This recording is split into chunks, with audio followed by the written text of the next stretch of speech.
नमस्कार दोस्तों, बहुत बहुत स्वागत है आप सभी का शुभम क्लासेस में। दोस्तों मैं हिमांशु यादव। दोस्त आज इस वीडियो सेशन में हम लोग 2020 का आपका जो केमिस्ट्री का पेपर आया था उसमें से एक सेट का हम लोग इसका डिस्कशन करेंगे कि कैसे कैसे जो है आपके क्वेश्चंस पूछे गए थे, किस किस चैप्टर से। यहाँ से आपको अंदाजा लग जाएगा एक जनरल मोटा मोटा, और इसी बहाने जो आप लोगों का एक बार रिवीजन हो जाएगा कि कितना आपने तैयार कर लिया है। ठीक है, तो दोस्तों आपकी स्क्रीन पर जो है इस समय क्वेश्चन दिखाई दे रहे होंगे आप सभी को। तो ये क्वेश्चन नंबर 1 है जो आपका मल्टीपल चॉइस में आता है, तो उसका जो है हमने यहाँ पर लिख दिया है बोर्ड पर। आप लोग जो है इसको एक बार स्क्रीनशॉट ले लीजिए, ऐसे बाद में आपको जो अभी इसका फोटो भी स्क्रीन पर दिखाई देगा। ठीक है, तो आप एक बार इसका जो है आप ले लीजिएगा स्क्रीनशॉट। ठीक है दोस्तों, तो उम्मीद करते हैं आप सभी लोगों ने स्क्रीनशॉट ले लिया होगा। चलिए हम लोग बात करते हैं पहले क्वेश्चन का। ठीक है, ये देखिए मल्टीपल चॉइस है, 2020 का क्वेश्चन पेपर है, इंटरमीडिएट केमिस्ट्री का है। ठीक, तो इसमें 7 सेट होते हैं, आप लोगों को पता है, जिसमें से एक सेट ये है किसी एक डिस्ट्रिक्ट में आया रहा होगा। आइए देखते हैं, कह रहा है ग्रेफाइट है। ठीक है, तो पूछ रहा है ग्रेफाइट है। अब क्या है, विकल्प में दिया गया है आयनिक ठोस है, धात्विक ठोस है, सहसंयोजी ठोस है या आणविक ठोस है। ठीक, तो आप अगर पढ़े होंगे तो आपको याद होगा फिजिकल केमिस्ट्री में सॉलिड स्टेट या ठोस अवस्था में आपको ये चीज बताई गई है। ठीक, अच्छा प्रीवियस क्लासेस में भी आपको बताया गया है। हाई स्कूल में जब आप लोग पढ़े होंगे तो याद अगर आपको याद रहा हो तो कार्बन एवं इसको यौगिक में, ठीक, तो कार्बन के अपर रूप होते हैं कई सारे, ये आप लोगों को पता होगा। तो कार्बन का अपर रूप का एक पार्ट जो होता है वह ग्रेफाइट होता है। और ग्रेफाइट देखिए, कार्बन क्या है, धातु है कि अधातु? भाई कार्बन अधातु है, तो इस वजह से जो है यहाँ पर जो धात्विक ठोस लिखा गया है यह जो है आपका यह विकल्प तो कतई नहीं हो सकता। ठीक है, बाकी जो इन तीनों में से कोई एक हो सकता है। ठीक, आणविक ठोस भी नहीं हो सकता, मॉलिक्यूलर ठोस भी नहीं हो सकता। ठीक है, तो फिर अब बचा चाहे आयनिक होगा चाहे सहसंयोजी होगा। तो आयनिक इस वजह से नहीं होता क्योंकि इसमें आयनिक बॉन्ड नहीं पाए जाते। ठीक है, ये आयन वगैरह नहीं बनाते हैं। तो कौन सा होगा, सहसंयोजी ठोस होगा। तो इसका सही विकल्प होगा सहसंयोजी ठोस। बात समझ में आई? तो आपका ग्रेफाइट क्या है, सहसंयोजी ठोस है। और ये सीधे सीधे एक लाइन में लिखा गया है आपके जो है फिजिकल केमिस्ट्री में। जब आपको फिजिकल केमिस्ट्री पढ़ाया गया था सॉलिड स्टेट, ये पढ़ाया गया था आपको मई जून में। ठीक है, मई में, तो मई में जब उसका वीडियो लेक्चर अवेलेबल है डिस्क्रिप्शन बॉक्स में, जाकर के आप लोग देख लीजिएगा प्लेलिस्ट से। तो वहां पे आपको बताया गया था कि जो आपका ग्रेफाइट क्या है, सहसंयोजी ठोस है। ठीक है दोस्तों, चलिए हम नेक्स्ट क्वेश्चन पे बढ़ते हैं। पहले का दूसरा सेक्शन, ठीक है, पहले का खा वाला क्वेश्चन कह रहा सामान्य ताप पर किन विलयनों के युग्म समपरासरी हैं। ठीक है, ये देखिए ये चैप्टर नंबर है आपका विलयन। इस चैप्टर का नाम क्या है, विलयन चैप्टर से ये क्वेश्चन पूछा गया है। ठीक, अच्छा इसमें कह रहा है कि कौन सा युग्म, युग्म मतलब जोड़ा। ठीक है, यहाँ पे दो दिए गए हैं, दो दिए गए हैं, दो सॉल्यूशन दिए गए हैं। ठीक है, तो कह रहा है कि कौन सा जोड़ा ऐसा है जो समपरासरी है। ठीक है, पूछ रहा है कौन सा जोड़ा ऐसा है जो समपरासरी है। तो भैया इसमें जो आपका समपरासरी है, एक तो आपका हो गया यूरिया। ठीक है, ये विकल्प सही हो गया। और एक आपका जो है ये वाला विकल्प हो गया। ठीक है, तो यूरिया और 0.1 मोलरिटी का यूरिया एंड 0.1 मोलरिटी का NaCl जो है यह समपरासरी है। ठीक है, तो आप या तो जो है अगर इसको लगाएंगे तो भी सही है, और दूसरा है आपका एक जो चौथा विकल्प दिया गया है ये भी सही ही दिया गया है। 0.1 मोलरिटी का कैल्शियम नाइट्रेट और 0.1 मोलरिटी का सोडियम सल्फेट, ये भी क्या है, समपरासरी है। ठीक है, तो यहाँ पर दो विकल्प दे दिए गए हैं, बाय मिस्टेक हो गया है। तो आप दोनों में से कोई एक लगाएंगे तो आपको नंबर मिल जाएगा। ठीक है, तो ये जो है आपका दूसरा और चौथा जो है खा सेक्शन में दोनों सही है। चलिए तीसरे क्वेश्चंस की बात करते हैं हम लोग। कह रहा है 4 धातुओं के मानक इलेक्ट्रोड विभव लिखे गए हैं। ठीक है, तो 4 धातुएं हैं कुछ ABCD करके। ठीक, उनके मानक इलेक्ट्रोड विभव इनके सामने लिखे गए हैं। क्या है देखिए हम लोग देख लेते हैं। कह रहा है A का मानक इलेक्ट्रोड विभव 1.5 है, B का मानक इलेक्ट्रोड विभव -2.0 है, C का इलेक्ट्रोड विभव +0.34 है और D का मानक इलेक्ट्रोड विभव कितना है, 0.76 है। ठीक है, अब कह रहा है इनकी सक्रियता का घटता हुआ क्रम लिखिए। ठीक है, तो सक्रियता का घटता क्रम पूछा जा रहा है, इसका मतलब जिसकी वैल्यू प्लस में जितनी ज्यादा वो उतना ही ज्यादा सक्रिय होगा। भाई जिसका मानक इलेक्ट्रोड विभव का मान जितना ज्यादा प्लस में होगा उतना ही वो सक्रिय होगा। तो सबसे ज्यादा यहाँ पे किसका मान है, अगर आप लोग देखेंगे तो प्लस 1.5 ज्यादा है कि नहीं। भाई सबसे बड़ा है कौन, ए। इसके बाद आपका इसके बाद वाला कौन है, इसके बाद अगर आप लोग देखेंगे तो प्लस में दूसरा मान आपको मिल जाएगा प्लस 0.34 का। ठीक है, ए के बाद यानी कि सी आ गया आपका।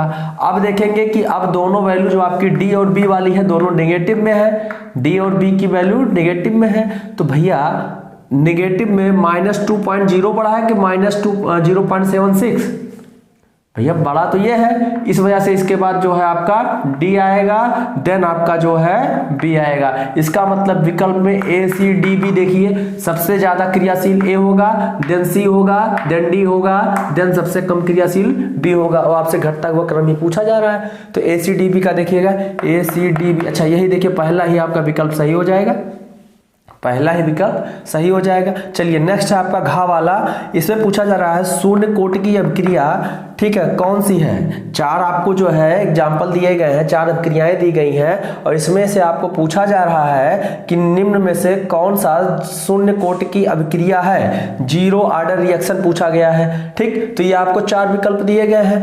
पहले में आपका लिखा बता रहा है CH3COO C2H5 plus NaOH gives out CH3COO Na plus C2H5OH।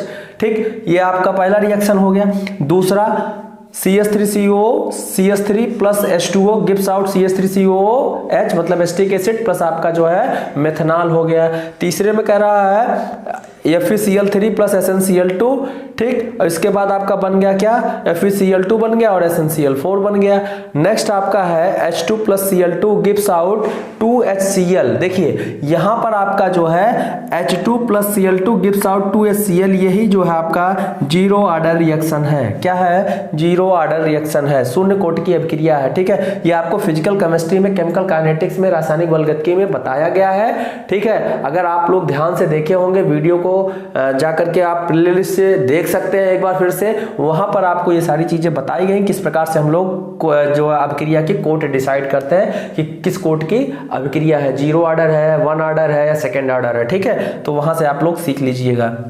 Next हमारा क्वेश्चन है एमाइड से एमीन बनाने में अभिकर्मक या रिएजेंट कौन सा प्रयोग किया जाता है। देखिए एमाइड से एमीन बनाना है, अगर आपको याद आ रहा हो तो अभी जस्ट पहले नाइट्रोजन कंटेनिंग कंपाउंड में मैंने आपको बताया था, नाइट्रोजन कंटेनिंग कंपाउंड में मैंने आपको ऑर्गेनिक केमिस्ट्री जब बताई तो जो लास्ट लेक्चर बताया था उसमें नाइट्रोजन कंटेनिंग कंपाउंड या एमीन के नाम से चैप्टर था। तो कह रहा है कि जो है एमाइड से क्या बनाना है, एमीन बनाना है। तो इसमें कौन सा रिएजेंट प्रयोग किया जाएगा, तो भैया इसमें प्रयोग किया जाता है रिएजेंट ब्रोमीन के साथ साथ पोटेशियम हाइड्रोक्साइड का जो है जलीय विलयन प्रयोग किया जाता है। ठीक, तो आप देख लीजिए इसमें क्या कोई विकल्प है, हाँ पहला ही विकल्प है ब्रोमीन के साथ साथ जो है पोटेशियम हाइड्रोक्साइड का, तो ये आपका Br2/KOH, यही आपका विकल्प सही हो गया, पहला विकल्प इसमें सही हो गया।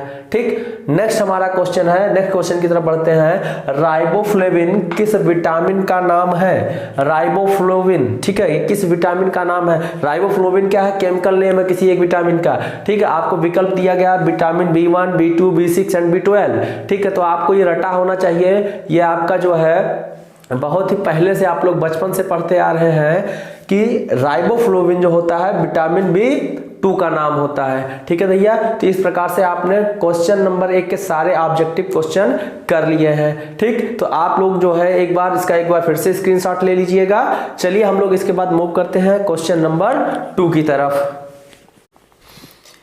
चलिए भैया क्वेश्चन नंबर 2 आपका कह रहा है, क्वेश्चन नंबर 2 का सेक्शन कह रहा है एक ठोस द्रव्यमान में पोटेशियम परमाणु क्रिस्टलीय घनी जालक के केंद्र में स्थित है। पोटेशियम के 4.0 ग्राम में मतलब 4 ग्राम में इकाई सेलों की अनुमानित संख्या क्या होगी। तो आपको पोटेशियम का परमाणु भार दे रहा है 39। देखिए ये ठोस द्रव्यमान में पोटेशियम क्रिस्टल, ये देखिए आपका फिजिकल केमिस्ट्री का पार्ट है, ठीक है। तो आप लोग जो है वहां पर जब देखे होंगे वीडियो में जो है आपको बताया गया है। इसका जो है एक अभी न्यूमेरिकल सीरीज और सारे चैप्टर का जो है पूरा वीडियो एक ही बार में मिलेगा, एक ही दिन में आपका चलेगा। फिजिकल केमिस्ट्री की एक सीरीज चलेगी, तो वहां पर इसका जो डिस्क्रिप्शन आपको दे दिया जाएगा, ठीक है दोस्तों। चलिए हम लोग दूसरे क्वेश्चन का खा सेक्शन देखते हैं। खा सेक्शन क्या कह रहा है, एक अवाष्पशील पदार्थ के 2.5 ग्राम को 100 ग्राम बेंजीन में घोलने पर क्वथनांक में 0.4 डिग्री की वृद्धि हुई। बेंजीन के लिए मोलल उन्नयन स्थिरांक 2.67 है। पदार्थ के अणुभार की गणना कीजिए। देखिए ये भी जो आपका फिजिकल केमिस्ट्री का ही पार्ट है, और जैसा कि मैंने आपको जब पिछले वीडियो सेशन में बताया था कि आपका मॉडल पेपर किस प्रकार से आएगा, पैटर्न क्या होगा, तो वहां पे मैंने आपसे बताया था कि भैया जो आपके आंकिक प्रश्न आएंगे, जो न्यूमेरिकल आएगा, वह कम से कम 8 मार्क का जरूर आएगा। ऐसा मैं नहीं कह रहा हूं, ऐसा जो आपका सिलेबस कह रहा है, ऐसा जो आपका जो नोटिफिकेशन आया है वहां पर मेंशन है, ठीक है। तो देखिए दो क्वेश्चन के 2 नंबर के आपके दूसरा और तीसरा का दूसरा क्वेश्चन का और खा सेक्शन हो गया, ठीक है। 4 नंबर का अंकित तो यहीं से आपका हो गया।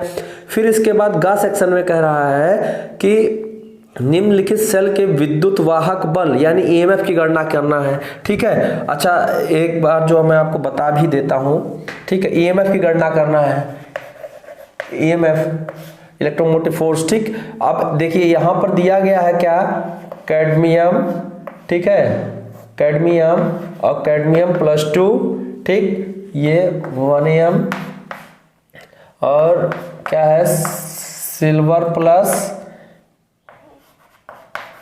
वनियम और सिल्वर, ठीक। अब जिसमें दिया गया अर्ध अपक्रिया के मानक अपचयन विभव निम्न है, कह रहा है कैडमियम, इसका जो मानक अपचयन विभव क्या है, Cd+2/Cd E0 = -0.40 वोल्ट। और ये इसका आपका सिल्वर का दिया गया है कितना, Ag+/Ag E0 = -80 वोल्ट दिया गया, ठीक है। अब पूछा जा रहा है आपको इसमें ईएमएफ की गणना करनी है, ठीक है। तो इसका जो है आप लोगों ने इलेक्ट्रोकेमिस्ट्री में इसका जो है न्यूमेरिकल किया है। तो अगर आपको नहीं समझ में आ रहा है तो आप प्लेलिस्ट से जाइएगा, प्लेलिस्ट में जाकर के फिजिकल केमिस्ट्री के सीरीज में जाइएगा, वहां से आप लोग जो है इसको देख लीजिएगा, ठीक है। इलेक्ट्रोकेमिस्ट्री में आपका ये चैप्टर, ये जो क्वेश्चन इंक्लूड किया गया है, ठीक। नेक्स्ट आपका एक क्वेश्चन है स्कंदन क्या है, ठीक है। बड़ा इंपॉर्टेंट क्वेश्चन है, स्कंदन क्या है, ठीक है। ये आपका दूसरे का घा है, स्कंदन, स्कंदन, ठीक है। देखिए स्कंदन का मतलब होता है कि जब दो विपरीत आवेशित जो साल होते हैं, जब दो विपरीत आवेशित का मतलब अगर एक पर धनायन है तो दूसरे पर ऋणायन हो, ठीक है। तो ऐसे जो है जब दो विपरीत आवेशित जो साल होते हैं आपस में एक परस्पर समान मात्रा में मिलाए जाते हैं, और समान मात्रा में मिलाए जाने के कारण क्या करते हैं, एक दूसरे को अवक्षेपित कर देते हैं, स्कंदित कर देते हैं, जमा देते हैं। तो इसी प्रक्रिया को हम लोग स्कंदन बोलते हैं। क्या बोलते हैं, स्कंदन बोलते हैं। कब यह होता है, जब दो समान आवेशित का मतलब जितना ही एक पॉजिटिव चार्ज हो उतना ही नेगेटिव चार्ज हो, ऐसे साल जो है आपस में परस्पर समान मात्रा में एक निश्चित अनुपात में मिलाए जाते हैं। तो ये एक दूसरे के प्रभाव को क्या कर देते हैं, खत्म कर देते हैं। मतलब जो है जो आपका सॉल्यूशन होगा वह क्या हो जाएगा, जम जाएगा, स्कंदित हो जाएगा। तो इसी को हम लोग क्या ऊर्णन भी बोला जाता है हिंदी में, ठीक है। इसको एक और भाषा में बोला था ऊर्णन, ठीक है। तो स्कंदन या ऊर्णन इसकी अपनी ऊर्जा भी होती है, ऊर्णन ऊर्जा या स्कंदन ऊर्जा भी बोला जाता है, ठीक है भैया। तो ये आपका क्वेश्चन नंबर 2 का आपका घा हो गया। अच्छा यहीं पे आपसे हार्डी-सुलजे नियम पूछा जा रहा है। तो भैया ये जो क्वेश्चन है स्कंदन वाला और हार्डी-सुलजे नियम, ठीक है। ये हार्डी-सुलजे का नियम जो है और स्कंदन, ये दोनों है आपका कोलाइडल विलयन के लिए पृष्ठ तनाव, पृष्ठ जो है केमिस्ट्री में आपका है सरफेस केमिस्ट्री, या जिसे पृष्ठ रसायन आप लोग बोलते हैं, ठीक है, उस चैप्टर का ये क्वेश्चन है। ठीक, तो ये आपका है बेसिकली किसके लिए, आप बेसिकली ये सभी जो जितने होते हैं ये कोलाइडल सॉल्यूशंस के लिए होते हैं। कोलाइडल सॉल्यूशन के जो है कुछ अपने प्रॉपर्टीज होती हैं, स्कंदन होता है, ब्राउनियन गति होती है, फिर कोलाइडल गति, ठीक है, ये सारी चीजें होती है। तो वहीं पे एक जो है स्कंदन से संबंधित एक नियम साइंटिस्ट हार्डी सुल्जे ने दिया था, उसी को हम लोग बोलते हैं हार्डी सुल्जे का नियम बोलते हैं। ठीक है, उसमें क्या होता है, विपरीत आवेशित जो आयन होते हैं उसकी संयोजकता जितनी अधिक होती है कोलाइडल विलयन के लिए, इसकी स्कंदन क्षमता भी उतनी ही अधिक होती है। किसके अकॉर्डिंग, हार्डी सुल्जे के अकॉर्डिंग। ठीक है, बात समझ में आई। तो जैसे कह रहा है कि ऋणावेशित साल होगा, जैसे ऋणावेशित साल कोई है AS2S3, ठीक है, इसमें जो है धनावेशित में ये कोई एक जो है ऋणावेशित साल है, ये क्या है, ऋणावेशित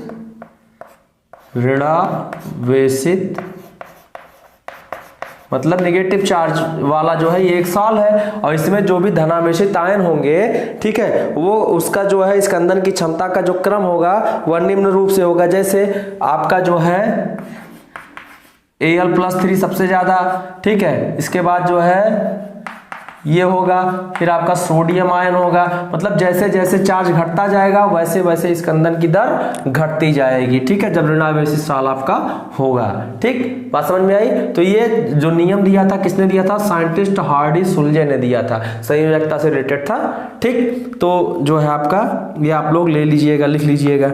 ठीक है, चलिए नेक्स्ट आपका जो है क्वेश्चन नंबर 3 की तरफ बढ़ते हैं। क्वेश्चन नंबर, देखिए क्वेश्चन नंबर 2 में आपका 6 नंबर का सिर्फ न्यूमेरिकल पूछा गया है, 6 मार्क का सिर्फ न्यूमेरिकल पूछा गया था लास्ट ईयर। ठीक है, अब क्वेश्चन नंबर 3 की तरफ अगर बढ़ते हैं तो यहाँ पर जो पहला क्वेश्चन है वह भी न्यूमेरिकल का ही है, वह भी आंकिक प्रश्न ही है, फिजिकल केमिस्ट्री का पार्ट है। कह रहा है H2SO4 का एक नमूना 94% वेट बाई वॉल्यूम है। ठीक, और उसका घनत्व कितना दिया गया है, 1.84 दिया गया, डेंसिटी 1.84 ग्राम पर मिलीलीटर। ठीक, और क्या कह रहा है, इस विलयन की मोललता ज्ञात कीजिए। ठीक है, तो मोललता पूछा जा रहा है, यानी कि कैपिटल M पूछा जा रहा है। ठीक है, कैपिटल M पूछा जा रहा है आपसे।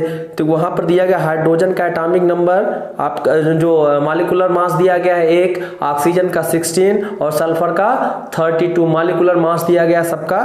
ठीक है, तो यह भी जो है 2 नंबर का क्वेश्चन है। आप लोग जो है मोललता, ये जो है आप लोग मतलब फिजिकल केमिस्ट्री के सीरीज से जाकर के देख सकते हैं, वहां पर ये क्वेश्चन डिस्कस किया गया है, बहुत ही अच्छे तरीके से डिस्कस किया गया है। ठीक है दोस्तों, नेक्स्ट हम लोग बढ़ते हैं क्वेश्चन नंबर 3 के खा की तरफ। ठीक, कि यहाँ पर एक क्वेश्चन दिया गया है, फैराडे द्वारा प्रस्तुत विद्युत अपघटन के प्रथम एवं द्वितीय नियम को स्पष्ट कीजिए। ठीक है, तो ये आपके जो है ये जो है इलेक्ट्रोकेमिस्ट्री का ही पार्ट है, लेकिन शायद अब की बार जो है यह क्वेश्चन आपके सिलेबस से हटा दिया गया है, तो इसको मुझे लगता है कि करने की आवश्यकता नहीं है। ठीक है, 2 नंबर का क्वेश्चन है, लेकिन इसको करने की आवश्यकता नहीं क्योंकि सिलेबस में अब की बार हटाया गया है। ठीक, नेक्स्ट आपका क्वेश्चन 3 का गा है, निम्नलिखित पर संक्षिप्त टिप्पणी लिखिए। 2 दिया गया है, 1 और 2 करके 1-1 नंबर का है, तो उस पर टिप्पणी लिखना है। टिंडल प्रभाव, टिंडल प्रभाव और नेगेटिव उत्प्रेरक, ठीक है, या ऋणात्मक उत्प्रेरक पूछा गया है। देखिए क्या होता है टिंडल प्रभाव, पहले तो देख लेते हैं। टिंडल प्रभाव कहाँ होता है, कोलाइडल विलयन में होता है। वहां पर क्या होता है, जब किसी अंधेरे में, ठीक है, अंधेरे में किसी कोलाइडल विलयन में जब हम लोग प्रकाश पुंज को डालते हैं, तो जो प्रकाश पुंज होती है वह नीली रेखा के रूप में जो है चलती हुई प्रतीत होती है, वही है टिंडल इफेक्ट। ठीक है, तो ये कोलाइडल विलयन में ही होता है और अंधेरे में। ठीक है, जब उस पर हम प्रकाश की पुंज डालेंगे तभी ये चीज होती है, टिंडल इफेक्ट। तो ये तो आपको समझ में आ गया 1 नंबर वाला। दूसरा क्या है, ऋणात्मक उत्प्रेरण।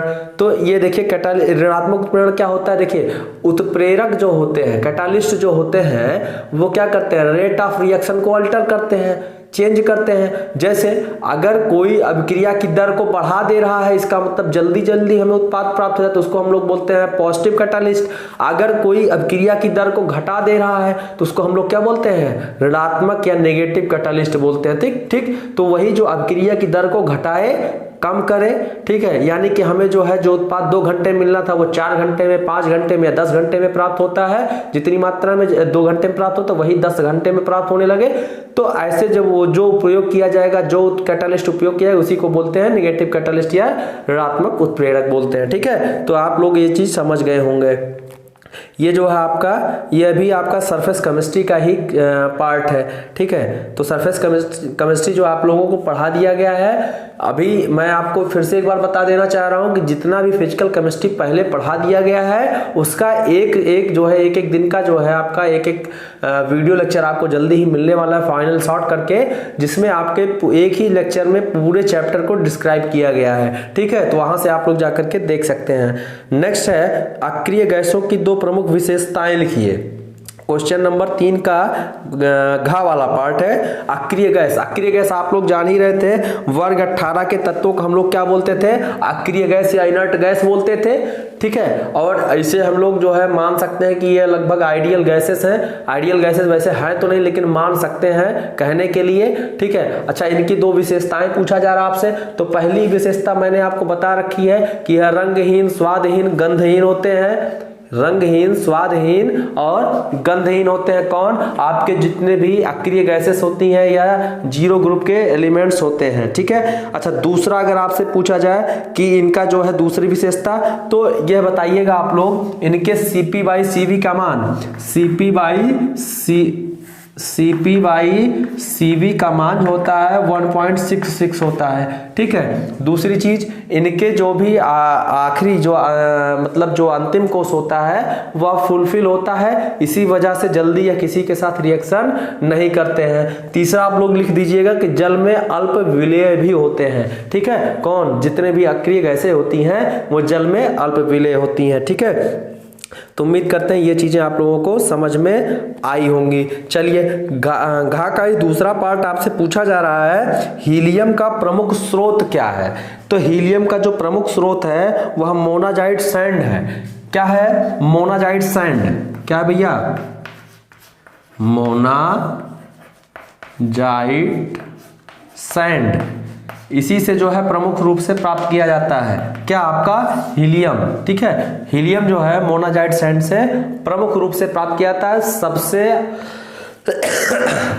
हल्की गैस होती है, सबसे हल्की गैस होती है कौन सी, हीलियम गैस, ठीक है। कहां से प्राप्त की जाती है, मोनाजाइट सैंड से प्राप्त की जाती है, ठीक है भैया। चलिए नेक्स्ट क्वेश्चन नंबर 4 की तरफ हम लोग मूव करते हैं। तो क्वेश्चन नंबर 4 का वाला सेक्शन कह रहा है, का पहला सेक्शन कह रहा है डी ब्लॉक के तत्व अनुचुंबकीय लक्षण और परिवर्ती संयोजकता क्यों प्रदर्शित करते हैं, स्पष्ट कीजिए। देखिए, अभी जो आप लोगों को डी ब्लॉक पढ़ा के हमने खत्म किया है, वहां पे बताया है कि जो है डी ब्लॉक के एलिमेंट्स किस प्रकार से वेरिएबल वैलेंसी को शो करते हैं, मतलब अस्थायी संयोजकता जिसको कहते हैं कि इनके संयोजकता में बदलाव होता रहता है, और इनकी चुंबकीय प्रकृति के बारे में भी बताया है। तो वहां से आप लोग जो है उसका वीडियो देख लीजिएगा, ठीक है। अगर समझ में आया है तो वेल एंड गुड, अगर नहीं समझ में आया है तो एक बार फिर से कमेंट करके बताइएगा, मैं फिर से बताऊंगा, ठीक है। चलिए नेक्स्ट है का दूसरा लैंथेनाइट कॉन्ट्रैक्शन, कारण सहित स्पष्ट कीजिए। देखिए, मैं बार बार आप लोगों से कह रहा था कि लैंथेनाइट कॉन्ट्रैक्शन कोई ऐसा साल नहीं है जिस साल ना पूछा गया हो सकता है कि आप भाग्यशाली हो या दुर्भाग्यशाली हो कि आपके सेट में ना आया, ठीक है, लेकिन किसी न किसी के सेट में जरूर आएगा। बहुत ही इंपॉर्टेंट क्वेश्चन है लैंथेनाइट कॉन्ट्रैक्शन, ठीक है। तो लैंथेनाइट कॉन्ट्रैक्शन वहां शील्डिंग इफेक्ट वगैरह जो होता था, ठीक है, जब हम लोग देखते थे कि जो है जैसे जैसे कोष की संख्या वही रहती थी लेकिन इलेक्ट्रॉनों की संख्या बढ़ती जा रही थी, इसलिए जो है ज्यादा डेंस हो जा रहे थे इलेक्ट्रॉन, इस वजह से जो है नाभिक की तरफ ज्यादा तेजी के साथ खींचते थे, इस वजह से उनका साइज जो होता था छोटा हो जाता था। इसी प्रक्रिया को हम लोग क्या बोलते थे, जो उनका एटॉमिक, चाहे उनका आयनिक साइज हो या जो उसका एटॉमिक रेडियाई हो, दोनों जो होता था घट जाता था, इसी को हम लोग लैंथेनाइट कॉन्ट्रैक्शन भी बोलते थे। तो ये चीजें हमने आपको जो है बता रखी हैं। अगर आपको नहीं समझ में आया होगा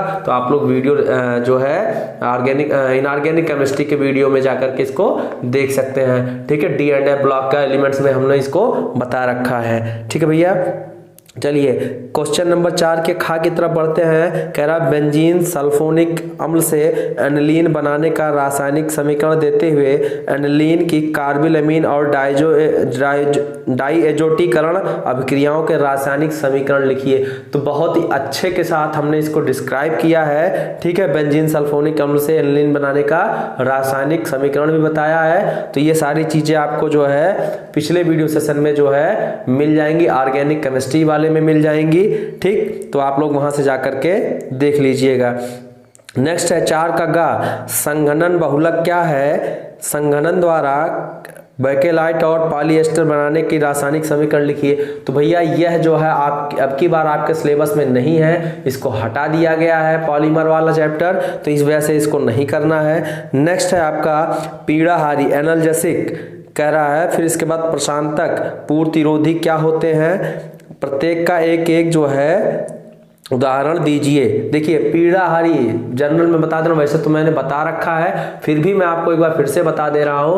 पीड़ाहारी का मतलब होता है दर्दनाशक के रूप में, ठीक है। ऐसी दवा, ऐसे केमिकल्स जिसका प्रयोग जो हम लोग दर्द को समाप्त करने के लिए करते हैं, तो वह उसको हम लोग क्या बोलते हैं? पीड़ाहारी बोला जाता है, ठीक है। तो जो भी आपके जितने भी निश्चेतक वगैरह होते हैं, ये सब के सब क्या होते हैं? पीड़ाहारी होते हैं, ठीक है। इसके अलावा पूर्तिरोधी एंटीसेप्टिक, एंटीसेप्टिक मतलब जो होता है, जो घाव होता है शरीर में, जब घाव लगता है तो उसको भरने के लिए जो हम लोग क्रीम लगाते हैं या जो भी चीजें प्रयोग करते हैं, जो केमिकल्स यूज करते हैं, उसको हम लोग क्या बोलते हैं? एंटीसेप्टिक बोलते हैं, ठीक है।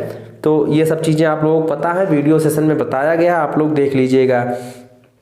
देखिए फिर से जो है आपका 4 नंबर का न्यूमेरिकल एक बार और आ गया है, ठीक है। अभी तक आपका 8 नंबर का पहले आया था, 4 नंबर का फिर से है। प्रथम कोट की अभिक्रिया के 4 प्रमुख अभिलक्षण लिखिए। प्रथम कोट की अभिक्रिया का अर्धायुकाल 60 मिनट है, कितने समय में अभिक्रिया का 90% भाग पूरा हो जाएगा, ठीक है। तो वहां से प्रथम कोट की अभिक्रिया के लिए अर्धायुकाल का एक फार्मूला होता है, उस फार्मूले पे आप लोग जो है जब रखेंगे वैल्यू, आपको कितना कर ले जाना है? 90% तक कंप्लीट कराना है। तो उसमें उसका जो है कितना टाइम पीरियड लगेगा, आप लोग जो है उससे कैलकुलेट करके आसानी के साथ निकाल सकते हैं। तो ये क्वेश्चन जो है आपका कराया गया है। अच्छा नेक्स्ट है, ये जो है आपका सिलेबस से हटा दिया गया है, तो तत्वों के निष्कर्षण से है। कॉपर के 2 प्रमुख अयस्कों के नाम और सूत्र लिखिए। कॉपर के निष्कर्षण में प्रगलन में प्रयुक्त भट्ठी का नामांकित चित्र, उसमें होने वाली रासायनिक क्रिया। तो ये सब जो आपके सिलेबस सबके बार हटा दिया गया, तो ये नहीं पूछा जाने वाला आपसे। फिर नेक्स्ट है आपका 5वें का गा, लिगेंड क्या है? एक दंती द्विदंती लिगेंड की परिभाषा एवं जो है उदाहरण दीजिए। इसका IUPAC नाम तो एम्बीडेंटेड लिगेंड और मोनोडेंटेड लिगेंड, ठीक है। तो ये अभी मैं आपको कोऑर्डिनेट कंपाउंड नहीं पढ़ाया हूँ, सहसंयोजी यौगिक नहीं पढ़ाया हूँ, वहां पर ये सारी चीजें मैं बताऊंगा। और इस क्वेश्चन का डिस्कशन मैं जो है उसी समय जब मैं उपसहसंयोजी यौगिक पढ़ाऊंगा उसी समय करूंगा, ठीक है। नेक्स्ट हमारा क्वेश्चन है क्वेश्चन नंबर 5 का घा, कह रहा है हाइलो एल्केन के निर्माण बनाने की 2 विधियों का रासायनिक समीकरण लिखिए। तो एक तो जो है मैंने आपको दोनों बता रखा है, हेलो एल्केन किस प्रकार से बनाता है, उसका निर्माण किस किस प्रकार से कर सकते हैं, ठीक है। ये सारी चीजें तो हमने बता ही रखी हैं। कह रहा है इसके साथ 2 अभिक्रियाएं लिखना है आपको, ठीक है। किसके किसके साथ? हेलो एल्केन की क्रिया पोटेशियम हाइड्रोक्साइड के साथ और AgCN के साथ, ठीक है। तो एल्कोहलीय पोटेशियम हाइड्रोक्साइड और सिल्वर साइनाइड के साथ। तो आइए देख लेते हैं हम लोग, ठीक है। देखिएगा भैया यहाँ पर क्या है, पोटेशियम हाइड्रोक्साइड किसकी क्रिया करानी है हमें? हेलो एल्केन की करानी है, ठीक है। ये जो आपका हेलो एल्केन हो गया, ठीक। और AgCN के साथ करानी किसकी क्रिया? हेलो एल्केन की क्रिया करानी है, ठीक। तो इस प्रकार से जब हम लोग देखेंगे तो यहाँ पर क्या करते हैं, जब हम लोग हेलो एल्केन के साथ जलीय पोटेशियम हाइड्रोक्साइड की क्रिया कराते हैं, ठीक है, तो ये हमें क्या देगा? देखिए यहाँ से जो है X और यहाँ से जो है K दोनों मिल जाएंगे, तो KX बना लेगा कि नहीं, ठीक है। KX बना लिया, ठीक। तो यहां से क्या बन गया? एक तो ROH, यानी कि क्या इसको आप लोग बोलेंगे? एल्कोहल। तो जलीय पोटेशियम हाइड्रोक्साइड के साथ जब क्रिया कराएंगे तो क्या बन जाएगा आपका? एल्कोहल बन जाएगा। मेन प्रोडक्ट आपका यही होगा, साथ में जो है KX आपको मिल जाएगा, ठीक है। अब दूसरा कह रहे थे कि AgCN की क्रिया यदि हम लोग जो है हैलोएल्केन के साथ कराते हैं तो इसमें क्या प्राप्त होता है, इसमें आइसोसाइनाइड प्राप्त होता है। क्या प्राप्त होता है भैया, आइसोसाइनाइड। देखिए यहाँ से क्या होगा, AgX जो है बाहर निकल जाएगा और RCN प्राप्त हो जाएगा, ठीक है, आइसोसाइनाइड मिल जाएगा, प्लस में जो है AgX बाहर हो जाता है, ठीक है। इस तरीके से हम लोग बोलेंगे आइसोसाइनाइड की प्राप्ति होती है, ठीक है, आइसोसाइनाइड। भैया ये सब डिस्कस किया गया है जब हम आप लोगों को हैलोएल्केन व हैलोएरीन पढ़ा रहे थे, चैप्टर नंबर 11 जो है आपका, चैप्टर नंबर 11 जब पढ़ाए थे, यानी कि जो आपका सेकंड बुक का पहला चैप्टर पढ़ाए थे केमिस्ट्री के, तो वहां पे हमने बताया था ये जो है आपकी ये वाली रिएक्शन जो है ये घेरे में कर करके दी गई हुई है, ठीक है, ये घेरे में कर करके आपका जो है दिया गया है, तो उसको हमने डिस्कस भी कराया था, ठीक है। तो आप लोग जाकर के वीडियो में देख सकते हैं। चलिए भैया नेक्स्ट क्वेश्चन की हम लोग बात करते हैं अगर, तो हमारा अगला क्वेश्चन क्या है, अगला क्वेश्चन है क्वेश्चन नंबर 6 का, प्राथमिक अमीन एवं एल्कीन से प्राथमिक अल्कोहल के विरचन की रासायनिक समीकरण लिखिए। एस्टिल क्लोराइड एस्टिक अम्ल के साथ प्राथमिक अल्कोहल की अभिक्रियाओं वाला। देखिए ये जो है क्वेश्चन आपका जो है हमने करा रखा है, अमीन से किस प्रकार से जो है हम लोग प्राथमिक अल्कोहल का निर्माण कर सकते हैं। नाइट्रोजन कंटेनिंग कंपाउंड, जिसमें मैंने आपको बताया था कि 4 नंबर के क्वेश्चन इससे पूछे जाएंगे, और संयोग देखिए कि ये क्वेश्चन ही 4 नंबर का आया हुआ है, ठीक है। नेक्स्ट क्वेश्चन आपका है क्लोरोबेंजीन और एनिलीन से, उसका आर करके दिया गया, क्वेश्चन नंबर 6 का आर करके दिया गया है, क्लोरोबेंजीन और एनिलीन से फिनाल का विरचन, फिनाल के अम्लीय लक्षण को स्पष्ट कीजिए। तो क्लोरोबेंजीन मतलब जो आप बेंजीन रिंग बनाते थे और ऊपर से एक क्लोरीन जोड़ देते थे तो वो क्लोरोबेंजीन हो जाता था, और फिर कह रहे थे एनिलीन से फिनाल का, तो क्लोरोबेंजीन से फिनाल बनाया गया है। बहुत ही अच्छे के साथ आपको पता होगा कि किस प्रकार से जो है हम लोग एल्कोहल का निर्माण कर सकते हैं, ठीक। तो आप लोग जो है फिनाल क्लोरोबेंजीन से फिनाल का जो है या अल्कोहल का निर्माण फिनाल का निर्माण आप लोगों ने कर रखा है, वीडियो सेशन में बताया गया है, जाकर के उसको आप लोग देख सकते हैं, ठीक है। कौन सा चैप्टर है आपका, अल्कोहल, फिनाल और ईथर वाले चैप्टर में ये चीजें डिस्कस की गई हैं, ठीक है। ये भी 4 नंबर का आपका है। फिर क्वेश्चन नंबर 6 का ही खास सेक्शन आइए देखते हैं, बहुत इंपॉर्टेंट है। इसमें पूछा जा रहा है कि रासायनिक समीकरण देना है, एल्डिहाइड निम्नलिखित के साथ क्रिया करता है तो क्या देता है, ठीक है। पहला है टालन अभिकर्मक, दूसरा है HCN, तीसरा है NaHSO3 जिसको हम लोग बोलते हैं सोडियम बाई सल्फाइड, और RMGX यानी कि गिग्नार्ड रिएजेंट बोलते हैं। इसके अलावा है फेहलिंग विलेयन, ठीक। तो ये जो है बहुत इंपॉर्टेंट है, एल्डिहाइड वाले चैप्टर से देखिए आपका जो है ये क्वेश्चन पूछा गया है, इसलिए मैं क्वेश्चन नंबर 6 का खा आपको जो है जरूर कराऊंगा। हम लोग देख रहे हैं कि ये हमारा क्या है, ये हमारा एल्डिहाइड है, और कहा जा रहा है कि जो है आपका टॉलन अभिकर्मक के साथ क्रिया कराना है, ठीक है। तो ये आपका क्या हो गया, अमोनियम सिल्वर नाइट्रेट को ही क्या बोलते हैं, टॉलन अभिकर्मक बोलते हैं। तो टॉलन अभिकर्मक हमने 2 ले लिया, इसकी क्रिया कराई किसके साथ, एल्डिहाइड के साथ कराई, और जो है अम्लीय माध्यम में कराई, और इसको हमने हीट किया। तो क्या करते हैं, जब आपका एल्डिहाइड टॉलन अभिकर्मक से क्रिया करता है तो आपको सिल्वर धातु का जो है, सिल्वर का जो है शीशा प्रदान करता है, चमकदार जो है शीशे के तरीके से आपको जो है एक ठोस क्रिस्टल मिल जाता है, जिसको हम लोग बोल सकते हैं कि चमकदार सिल्वर क्रिस्टल प्राप्त होता है, ठीक है। कब, जब आपका जो है एल्डिहाइड टॉलन अभिकर्मक के साथ क्रिया करता है तो जो है जो यहाँ पर आपको जो है जो सिल्वर प्राप्त हो रहा है वो प्रेसिपिटेट के रूप में, क्रिस्टल के रूप में मिल जाता है, बहुत ही चमकदार होता है, ठीक है भैया। तो उम्मीद करते हैं चीजें समझ में आई होंगी। दूसरा आपका कह रहा है HCN के साथ क्रिया कराएंगे, तो भैया यहाँ पर जब HCN के साथ क्रिया करेगा आपका जो है तो बनाएगा साइनोहाइड्रिन। क्या बनाएगा, साइनोहाइड्रिन बनाता है। क्या बनाएगा, साइनोहाइड्रिन। देखिए HCN के साथ क्रिया करेगा, ठीक। जब HCN के साथ क्रिया करेगा तो यहां से क्या होगा, ये ऑक्सीजन इधर अपने तरफ बॉन्ड लेगा, हाइड्रोजन जाएगा यहां जुड़ जाएगा, और CN जाकर के यहां जुड़ जाएगा। तो ये बन जाएगा क्या, RCH, फिर यहां पर OH, ठीक है, यहां पर जो है CN, ठीक। क्या बन जाएगा, RCH यहाँ पर CN हो जाएगा, ठीक है, यहाँ पर H, यहाँ पर OH। तो इस तरीके से आप लोग देखते हैं कि जो है क्या प्राप्त हो जा रहा है, इस प्रकार से आपको साइनोहाइड्रिन की प्राप्ति हो जा रही है, ठीक है। तो साइनोहाइड्रिन, इसको नाम क्या देते हैं, इसको नाम देते हैं साइनोहाइड्रिन। कब, जब आपका जो है एल्डिहाइड किसके साथ क्रिया कर रहा है, HCN के साथ क्रिया कर रहा है, ठीक है भैया। चलिए नेक्स्ट रिएक्शन हम लोग देखते हैं। तीसरा क्या है, सोडियम बाईसल्फाइड के साथ क्या करेगा, संयोजन अभिक्रिया देगा, ठीक है। सोडियम बाईसल्फाइड के साथ जो है ये संयोजन अभिक्रिया देगा और जो योजक उत्पाद बनाएगा, ठीक है। तो RCHO, ठीक। अब किसके साथ, सोडियम बाईसल्फाइड के साथ NaHSO3, ठीक। अब जब यह क्रिया करेगा तो देखिए क्या होगा, सर्वप्रथम क्या होगा, ये बॉन्ड यहां से ब्रेक करेगा, ठीक है, क्योंकि न्यूक्लियोफाइल अटैक करेगा तो यहां से सोडियम जाकर के इसके साथ अटैच हो जाएगा और HSO3 जाकर के इसके साथ अटैच हो जाएगा कार्बन के साथ। तो बनाएगा क्या, यहां पर एक बार बनेगा RCHSO3 और यहां पर क्या बन गया, ONA, ठीक है। अब इसमें क्या होगा भैया, इसमें जो है हाइड्रोजन का और सोडियम का आपस में इंटरचेंज होगा। जब ये इंटरचेंज होंगे तो यहाँ से हाइड्रोजन यहाँ चला जाएगा और सोडियम जो है यहाँ पर चला जाएगा। तो क्या हो जाएगा, यहाँ पर हो जाएगा RCHNaSO3 प्लस OH, ठीक है। तो इस तरीके से जो है योगज उत्पाद की प्राप्ति होती है।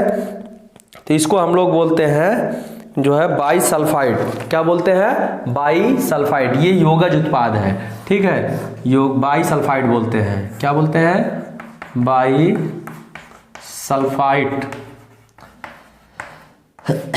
सल्फाइड का योगज उत्पाद। योगज मतलब जो एडिशन रिएक्शन के थ्रू बन रहा हो, ठीक है। तो जो है इसको हम लोग बोलते हैं योगज उत्पाद। ये सारी चीजें आपको बताई गई हैं, क्योंकि ये इंपॉर्टेंट रिएक्शन है, इस वजह से मैं आपको एक बार फिर से रिवाइज करा दे रहा हूं, ठीक है। नेक्स्ट आपका जो है चौथा जो दिया गया है वह दिया गया है ग्रिग्नार्ड रिएजेंट के साथ, ग्रिग्नार्ड रिएजेंट के साथ, ठीक है। ग्रिग्नार्ड रिएजेंट को हम लोग क्या बोलते हैं, RMgX बोलते हैं भाई, RCH_O, ठीक है। ये आपका एल्डिहाइड हो गया, इसकी क्रिया किसके साथ, RMgX के साथ। तो जब यह क्रिया करता है RMgX के साथ तो बनाता है एल्कोहल। क्या बनाता है, एल्कोहल, ठीक है। बहुत ही पॉपुलर रिएक्शन है, आप लोग जानते होंगे।